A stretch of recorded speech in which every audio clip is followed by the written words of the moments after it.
Olá, pessoal! Na aula de hoje, nós vamos dar uma revisada geral em ciência, certo? Vamos lá! Sons em todos os lugares. Em nosso dia a dia, estamos expostos a uma variedade de sons que são produzidos por diversas fontes.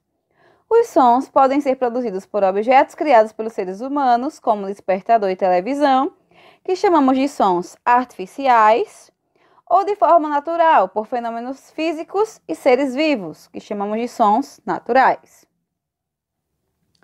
Produção e captação dos sons.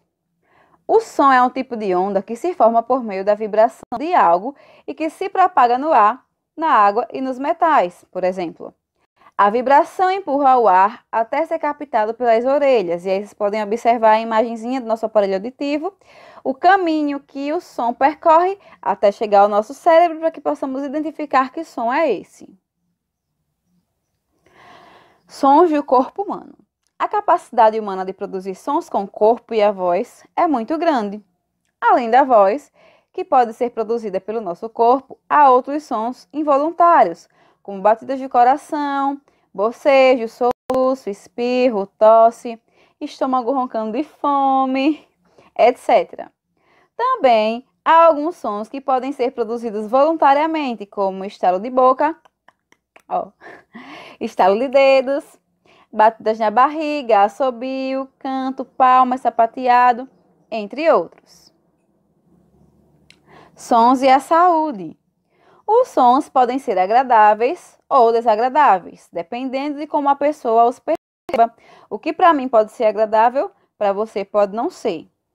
Geralmente, chamamos os sons indesejáveis de ruídos. Portanto, ruído é qualquer som que seja considerado desagradável ou perturbador ao ouvinte. Os ruídos podem nos prejudicar, deixando-nos irritados e nervosos ao ouvi-los. Ruídos e sons altos podem prejudicar a audição e até mesmo fazer com que o indivíduo perca a capacidade de ouvir, certo? Intensidade de um som pode ser medida por decibel. Os humanos podem ouvir até 90 decibéis, sem ter a audição prejudicada. A partir de 90, a nossa audição ela já começa a sofrer danos. E aqui tem a escala, certo, dos decibéis e exemplos de sons e a quantidade de cada um. Quando os ruídos são muito altos e repetitivos, causam o que chamamos de poluição sonora. É poluição porque incomoda, atrapalha e pode causar problemas de saúde. Um exemplo de poluição sonora é quando tem muitos sons juntos, né? Muitas músicas tocando junto. A gente não consegue identificar uma música soft, com barulho muito alto, aquilo pode gerar dor de cabeça, dor de ouvido, enfim, incomoda, tá? Nós vimos também que existem pessoas que já nascem sem a audição. E tem as que perdem devido a algum problema de saúde, mas que elas podem continuar se comunicando através da língua brasileira de sinais, das libras. E no livro de vocês tem lá a imagenzinha do alfabeto em libras. A audição nos animais. Ao longo do tempo, alguns animais demonstraram necessidades diferentes e a audição aguçada é uma delas. Para sobreviver em determinados ambientes, alguns animais desenvolveram a capacidade de escutar melhor. E aí eu coloquei exemplo de animais, né, que têm a audição bem sensível. Os sons dos instrumentos musicais. Cada instrumento produz um som, dependendo do material de que é feito. Um violino é de madeira e produz um tipo de som. Um saxofone, de metal, produz outro som. Podemos dizer que cada instrumento tem uma impressão digital sonora, isto é, cada um produz um som próprio. As vozes das pessoas também são únicas. Essa qualidade que permite diferenciar cada instrumento musical ou voz é chamada de timbre. O timbre é uma das características do som. Vamos para o capítulo 2. A luz está em toda parte. As fontes de luz podem ser naturais ou artificiais. O sol e as estrelas são fontes naturais.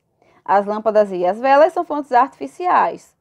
E aí vocês podem observar que eu coloquei exemplos de luzes naturais e luzes artificiais. Os objetos que não produzem luz, mas apenas a refletem, são chamados de iluminados. Interação da luz com os objetos. A luz, seja fonte natural ou de fonte artificial, espalha-se pelo ar.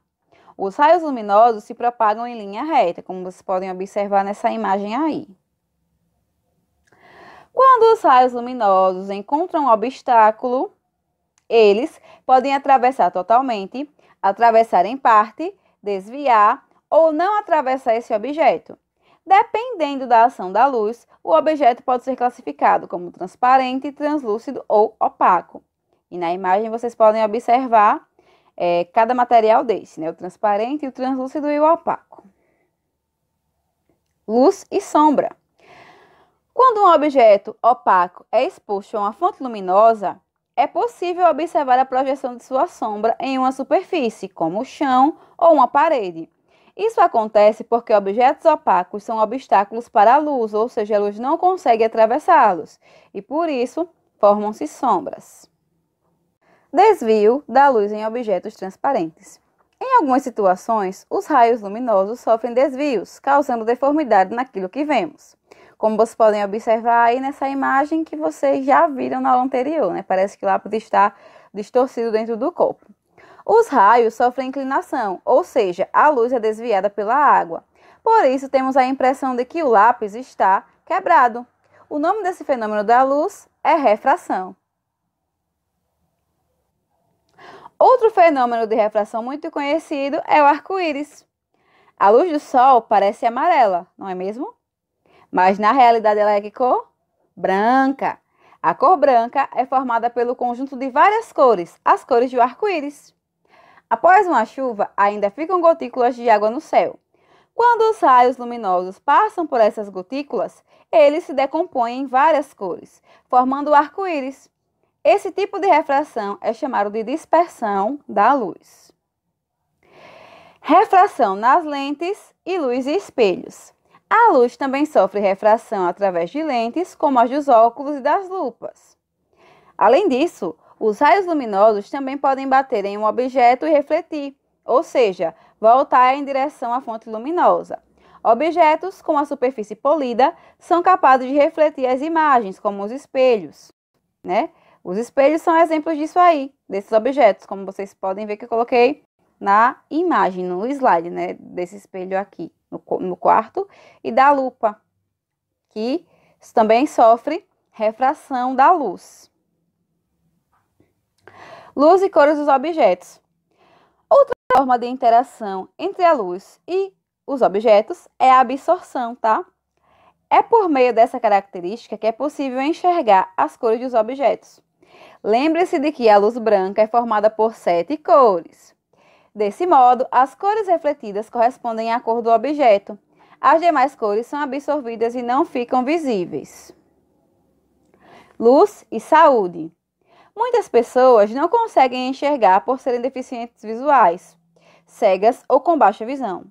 Para perceber o mundo, elas usam a audição e o tato principalmente, tocando. Então, vocês podem ver aqui, tá? O alfabeto em braille.